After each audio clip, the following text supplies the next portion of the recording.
খুবই খিদে লাগছে, একটু খাবার পাইলে খুবই ভালো হইতো। দেখি একটু কোথাও খাবার দাবার পাই কিনা, 2 দিন থেকে কিছু খাই না।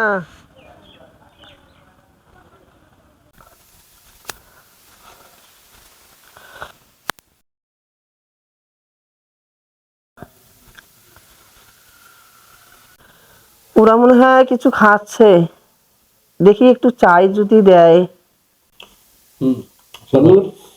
তারপর দিনটাও কেমন হচ্ছে আপনার?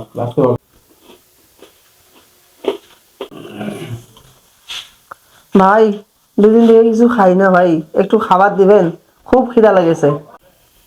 ভাই এখান থেকে যাবো, যা, আমরা বন্ধুরা মিলে একটু শান্তিতে খাইতেও পারতেছি না। আজব লোক, যা এখান থেকে যা। ভাই দেন না ভাই একটু, আমার 2 দিন থেকে কিছু খাই না, খিদা লাগছে ভাই, দেন। ভাই এখান থেকে যা, তো যা, চলে যা এখান থেকে, যা। আমরা করতেছি, এখান থেকে চলে যা। একজন অনাহার ব্যক্তি অনেকদিন থেকে না খেয়ে আছে, একটু খাবার চাইতে আসলো, তার সাথে তুই এরকম আচরণ করতেছিস? তোর সাথে অনেকদিন থেকে মিশি, কখনো তো বুঝতে পারিনি তোর আচরণ এরকম।